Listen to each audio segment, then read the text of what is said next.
सर्वप्रथम मां सरस्वती के चरणों में वंदन करता हुआ हिंदी जगत के समस्त विद्वान साथियों और गुरुजनों का हार्दिक अभिनंदन, आभार व्यक्त करता हूं। और सबसे पहले मेरे साथ बहुत लंबे समय से एक ही संस्था में काम कर रहे श्री पवन जी सारस्वत के लिए मैं जोरदार तालियां बजवाना चाहूंगा कि जिनकी बदौलत आज सूरतगढ़ के अंदर हमें विषय से संबंधित वो क्वालिटी एजुकेशन हिंदी के अंदर मिल रही है। ये आप सभी के लिए सौभाग्य की बात है। तो मैं ज़्यादा समय न लेता हुआ बस जस्ट एक दो मुद्दों पे आपसे बात करूंगा। सबसे ज़्यादा जो मैंने इन दिनों विद्यार्थियों को भ्रमित देखा है वो देखा है कि तीनों वैकेंसी आई हुई हैं। रीट की तैयारी करें, सेकंड ग्रेड की करें या फर्स्ट ग्रेड की करें। एक चीज़ मैं बिल्कुल क्लियर कर देता हूं कुछ टैलेंटेड विद्यार्थियों को छोड़ के कि सबसे पहले हमें हमारा फोकस एक भर्ती पे करना है। ये नहीं है कि हम 2 महीने के लिए 3 महीने के लिए पहले फर्स्ट ग्रेड का एग्जाम हो रहा है तो हम फर्स्ट ग्रेड की तब तक तैयारी करते हैं। हालांकि उसके बाद जितना समय मिलता है उसके अकॉर्डिंग हम अगली भर्ती की तैयारी करना ही चाहिए।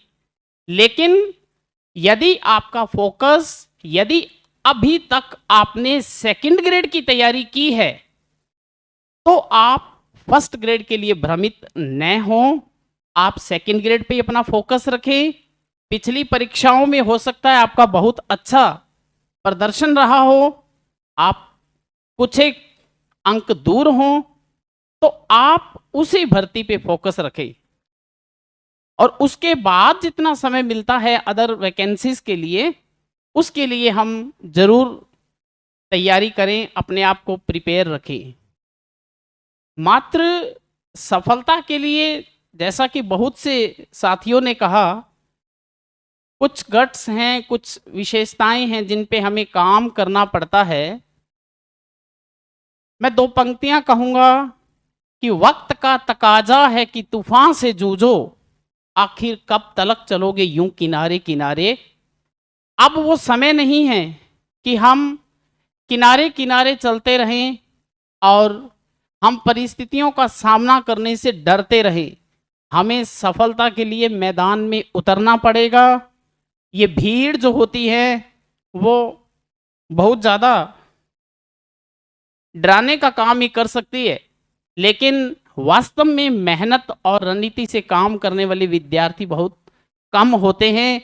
आप निश्चित रूप से अपने मिशन के अंदर कामयाब होंगे यदि आप धैर्य बनाए रखें, मेहनत और रणनीति से अपनी परीक्षा की तैयारी करते रहें।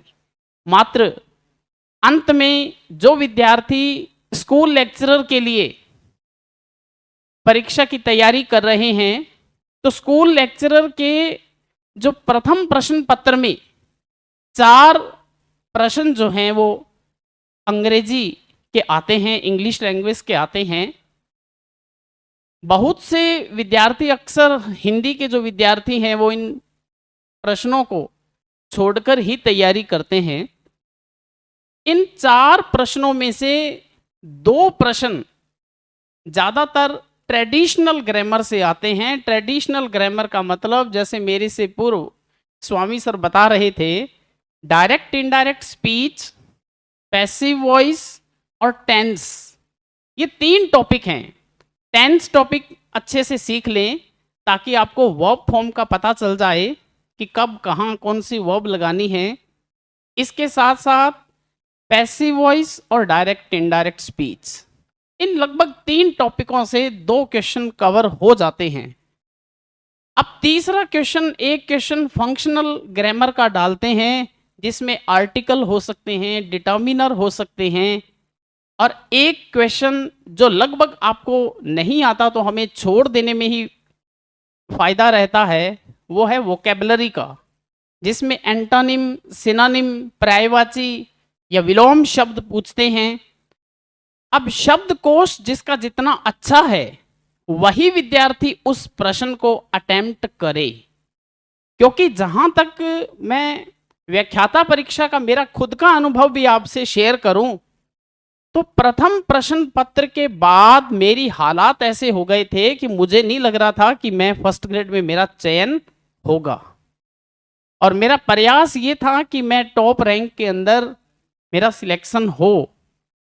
मात्र मेरे 27 क्वेश्चन सही थे 75 में से, लास्ट 27 क्वेश्चन बचे थे, लेकिन इंग्लिश के अंदर मेरे मात्र 2 ही क्वेश्चन गलत हुए, साइको में बहुत कम गलत हुए, जिसकी बदौलत मैं 198 रैंक से चयनित हो गया 2015 में लेक्चरर में।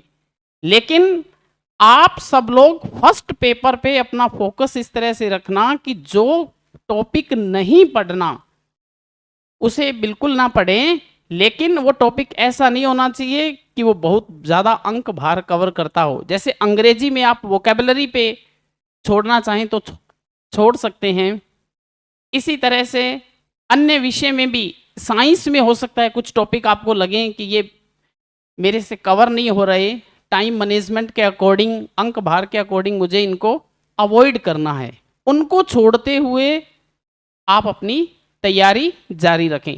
और अंग्रेजी के लिए कक्षा 12 तक की जो भी आपके पास में हेल्प बुक लगती हैं उनसे, या आप किसी के पास में लूसेंट पब्लिकेशन की एक छोटी सी बुक आती है हाई स्कूल इंग्लिश ग्रामर, क्योंकि मैं ऐसी कोई बुक यहाँ से नहीं बताना चाहूँगा जो इंग्लिश मीडियम हो, तो उन बुक की सहायता से मात्र आप 3 या 4 टॉपिक ही पढ़ें, जिनसे आपके, क्योंकि एक एक क्वेश्चन अपना महत्व रखता है, हो सकता है आप 2 क्वेश्चन इंग्लिश के सही करके हजारों विद्यार्थियों से आगे हो जाएं। आप सभी को मेरी ओर से पुनः बेस्ट विशेष, आप अच्छे सिलेक्शन के साथ यहाँ से जाएं। आपके जो भी माँ बाप के सपने यहाँ लेके आए हैं, आपकी कंधों पे जो जिम्मेदारी है उनको बहुत अच्छे तरीके से पूरा करें। धन्यवाद। जय हिंद, जय भारत।